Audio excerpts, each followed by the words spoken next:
எழுத்தாளர் சங்கீதப்பிரியா தட்சிணாமூர்த்தியின் நிழல் நீ நிஜம் நான் பாகம் 18. கதையின் குரலாக நான் உங்கள் சங்கீதப்பிரியா தட்சிணாமூர்த்தி.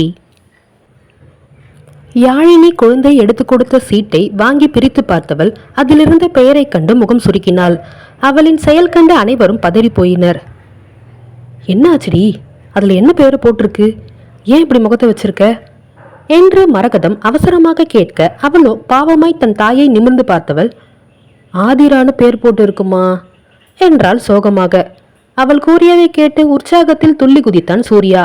ஆம், சூர்யாதான் தன் மகளுக்கு ஆதிரா என்று பெயர் வைக்க வேண்டும் என்று விரும்பினான். அவன் மகளும் தன் தந்தையின் விருப்பத்தை நிறைவேற்றும் வகையில் அவன் விரும்பிய பெயரையே சீட்டில் எடுத்து கொடுத்து விட்டாள். மரகதமோ, ஆதிராவா? டேய், நீதான் அந்த பேர் எழுதுனியா? நான் அழகா பேத்திக்கு மகாலட்சுமின்னு பேர் வைக்கலான்னு எழுதியிருந்தேன். நீ என்னடான்னா ஆதிரான்னு எழுதி வச்சிருக்க என்று மரகதம் தன் மகனை கோபமாய் முறைக்க, யாழினி, நான் ருத்ரான்னு எழுதியிருந்தேன் என்றால் அவளும் அவள் பங்கிற்கு. மிருத்ராவோ, சரி விடுங்க, எப்படியோ அவர் ஆசைப்பட்ட மாதிரி அவரே அவரோட பொண்ணுக்கு பேர் வைக்க போறாரு, அது சந்தோஷம்னு நினைங்க. நான் கவிப்பிரியான்னு எழுதியிருந்தேன், அண்ணா விஷாகான்னு எழுதியிருக்காரு, எல்லாரும் நல்ல பேர் தான் எழுதியிருக்கோம். என்னங்க, உங்களுக்கு இப்போ சந்தோஷம் தானே என்று மிருத்ரா சிரிப்புடன் சூர்யாவிடம் கேட்க, சந்தோஷமா? இதை விட வேற என்ன சந்தோஷம் எனக்கு இருக்க போகுது? நான் ஆசைப்பட்ட மாதிரியே என் செல்லக்குட்டிக்கு நான் தான் பேர் வைக்கணும்னு என் பொண்ணே ஆசைப்பட்டு இருக்கா என்று தன் மகளின் கன்னத்தை கிள்ளிய வண்ணம் கூறியவன் அவளை தூக்கி கொண்டு கொஞ்சியவாறு தோட்டத்தை நோக்கி நகர்ந்தான். இந்த பயலை பாரு, எவ்வளவு ஆர்ப்பாட்டம் பண்றான்னு.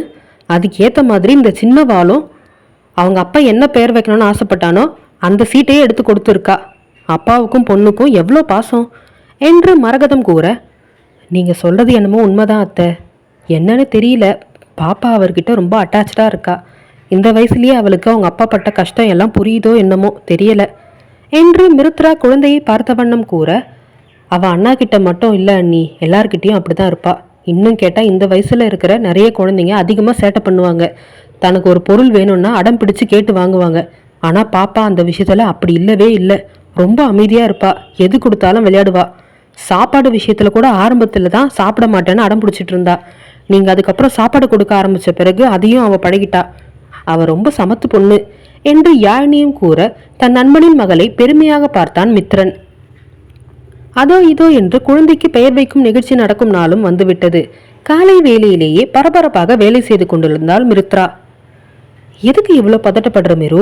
நம்ம ஃபேமிலி மெம்பர்ஸ் வரைக்கும் தான் நான் இந்த ஃபங்க்ஷன் பண்ண போகிறோம். இதுக்கு எதுக்கு உனக்கு இவ்வளோ பதட்டம் என்று சூர்யா குழந்தையை கையில் வைத்த வண்ணம் அவளிடம் வினவ, இல்லைங்க, ஐயர் இன்னும் கொஞ்ச நேரத்தில் வந்துடுவார். அவர் கேட்ட பொருளெல்லாம் சரியாக எடுத்து வச்சுட்டேனான்னு நானும் செக் பண்ணணும். ஏதாவது ஒன்று மிஸ் ஆயிடுச்சுன்னா கூட அந்த நேரத்தில் இன்னும் நம்மளுக்கு பதட்டம் அதிகமாயிடும் என்று கூறியவாறு அவள் பொருட்கள் அனைத்தும் சரியாக உள்ளதா என்று சரிபார்த்து கொண்டிருக்க அவளை எண்ணி பெருமையாக உணர்ந்தான் சூர்யா. தான் பெற்ற மகள் இல்லை என்றாலும் இந்த குழந்தையின் மீது இவளால் எப்படி இவ்வளவு அன்பு காட்ட முடிகிறது என்று நினைக்கும் பொழுது அவளை எண்ணி வியப்பாக இருந்தது அவனுக்கு. கதிரவன், சந்தோஷ் மற்றும் மிருத்ராவின் காதலை பற்றி கூறிய பிறகு ஒரு அளவிற்கு அவளிடம் மனதளவில் நெருங்கியிருந்தான் சூர்யா. அவளின் காதலை எண்ணி வியப்பாகத்தான் இருந்தது அவனுக்கு. மிருத்ரா இதுவரை சந்தோஷ் பற்றி ஒரு வார்த்தை கூட அவனிடம் பேசியதில்லை. அவனும் அவள் கொஞ்சம் கொஞ்சமாக சந்தோஷை மறக்க ஆரம்பித்து விட்டாள் என்று நினைத்திருக்க, யாரும் இல்லா தனிமையில் அவனை நினைத்து கண்ணீரில் கரைபவளை யாரும் அறிந்திருக்கவில்லை. அனைவரின் முன்பும் சாதாரணமாக இருப்பது போல் காட்டிக் கொள்பவளுக்கு தனிமையில் இருக்கும் பொழுது சந்தோஷின் நினைவு மனம் முழுவதும் சூழ்ந்திருக்கும். அவனின் இறப்பை இப்பொழுது வரை அவளால் ஏற்றுக்கொள்ள இயலவில்லை. உயிருக்கு உயிராய் காதலித்தவன் ஆயிற்றே. அவனுடன் மகிழ்ச்சியாக வாழ்வை வாழ வேண்டும் என்று கனவு கோட்டை கட்டி இருந்தவளுக்கு அந்த கனவு கோட்டை ஒரே நொடியில் சரிந்து போனதை ஏற்றுக்கொள்ள முடியவில்லை இப்பொழுது வரை. அதற்காக அவள் சூர்யாவிற்கு துரோகம் செய்கிறாள் என்று இல்லை. சூர்யாவும் இவளும் நட்பாக ஒரு நண்பர்கள் போலத்தான் பழகுகிறார்கள். அதனால்தான் இன்னும் தன் இறந்த காதலனை எண்ணி மனதிற்குள் மருகிக் கொண்டிருக்கிறாள் மங்கை. சூர்யா கையில் குழந்தையை வைத்த வண்ணம் அவளிடம் பேச்சு கொடுத்து கொண்டிருக்க அந்நேரம் வீட்டிற்கு வருகை தந்திருந்தனர் கதிரவன், விசாலாட்சி மற்றும் ஆரோகி. சூர்யாதான் அவர்களுக்கும் அழைப்பு விடுக்கலாம் என்று கூற அதை அனைவரும் ஏற்றுக்கொண்டனர். ஆனால் மிருத்ரா மட்டும் வேண்டாம் என்று மறுக்க, நான் ஏற்கனவே உன்கிட்ட சொன்னதுதான் மிரு, சும்மா உன் அம்மா அப்பாவை விலக்கி வைக்கணும்னு நினைச்சிட்டு இருக்காத.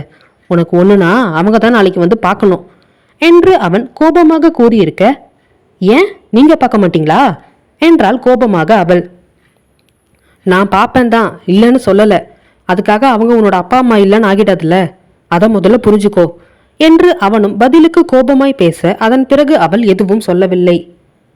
என்ன மாப்பிள்ள, இன்னும் பாப்பாவை தயார் பண்ணாம வச்சிருக்கீங்க என்று சாதாரண உடையில் இருக்கும் குழந்தையை பார்த்து விசாலாட்சி சூர்யாவிடம் கேட்க, இப்பவே ட்ரெஸ் பண்ணி விட்டா பாப்பா அதை அழுக்கு பண்ணிடுவா அத்தை, அதனால தான் மிரு ஃபங்க்ஷன் ஸ்டார்ட் ஆகும்போது ட்ரெஸ் பண்ணி விட்டுக்கலான்னு சொல்லிட்டா.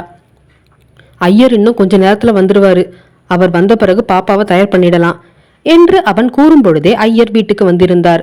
அவரை வரவேற்றும் மிருத்ரா அடுத்து என்ன செய்ய வேண்டும் என்று அவரிடம் கேட்டுக்கொள்ள அவரும் படிப்படியாக ஒவ்வொன்றையும் அவளுக்கு விளக்கினார். நீங்க போய் பாப்பாவை ரெடி பண்ணி தூக்கிட்டு வாங்க, வேற எதுவும் நீங்க பண்ண வேண்டாம் என்று மிருத்ரா கூற, சரிம்மா நீ பாரு, நான் போய் பாப்பாவை ரெடி பண்ணி தூக்கிட்டு வந்துடுறேன் என்று கூறியவாறு மேலே தன் அறை நோக்கி சென்றான் சூர்யா.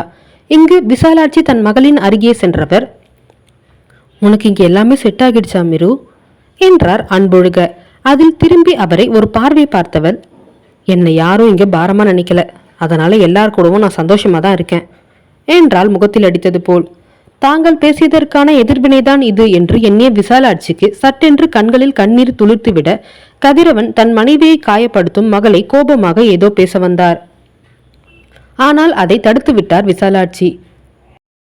நல்ல காரியம் நடக்கிற நேரத்துல எதுவும் சண்டை போட்டுக்க வேண்டாம், அமைதியா இருங்க என்று அவர் தன் கணவரை அமைதிப்படுத்த, அவ என்ன எல்லாம் பேசுறான்னு கேட்டுட்டு தானே இருக்க, நம்மளும் எவ்வளவோ அவகிட்ட மன்னிப்பு கேட்டேன், எதுக்காக அப்படி பேசணும், நம்ம எதுக்காக அப்படி பண்ணணும்னு புரிய வைக்க முயற்சி பண்ணிட்டோம், அதையும் புரிஞ்சுக்க மாட்டேன்னு சொன்னா என்ன அர்த்தம் என்று பொறுமையை அதற்கு மேல் இழுத்து பிடிக்க முடியாமல் கதிரவன் கோபமாய் பொங்க, அப்பா ப்ளீஸ் சத்தம் போடாதீங்க, அம்மா சொன்ன மாதிரி ஃபங்க்ஷன் நடக்கிற நேரத்தில் எந்த பிரச்சனையும் வேண்டாம்ப்பா என்றாள் ஆரோகி தன் தந்தையிடம். அதற்கு மேல் அவர் கோபத்தை கட்டுப்படுத்தி கொண்டு அமைதியாக நின்று விட்டார்.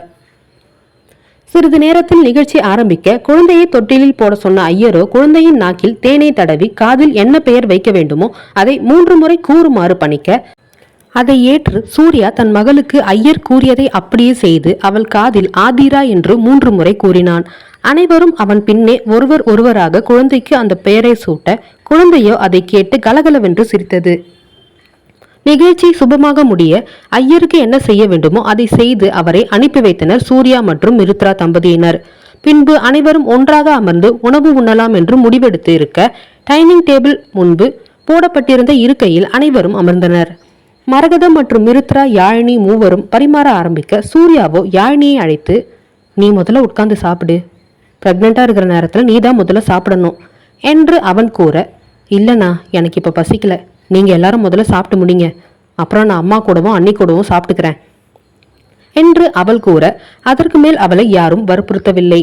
கதிரவன் இறுகிய முகத்துடன் உணவை ஏனோ தானோ என்று உண்டு முடித்தவர் விசாலாட்சி மற்றும் ஆரோகியை சீக்கிரமாக கிளம்புமாறு வற்புறுத்த, என்ன ஆச்சு மாமா, ஏன் வந்த உடனே கிளம்பணும்னு சொல்றீங்க, இன்னைக்கு தங்கிட்டு நாளைக்கு போகலாம்ல என்று அவன் கூற, இல்ல மாப்பிள்ள, எங்களை பிடிக்காதவங்க இருக்கும்போது அவங்க முன்னாடி இருந்தா அவங்கள நாங்கள் கஷ்டப்படுத்த விரும்பல, அதனால நாங்கள் கிளம்புறோம் என்றார் கோபமாக. அவர் கூறியதை கேட்டு புரியாமல் அவரை பார்த்தான் சூர்யா. அடுத்து என்ன நிகழப்போகிறது என்பதை அடுத்த அத்தியாயத்தில் காணலாம்.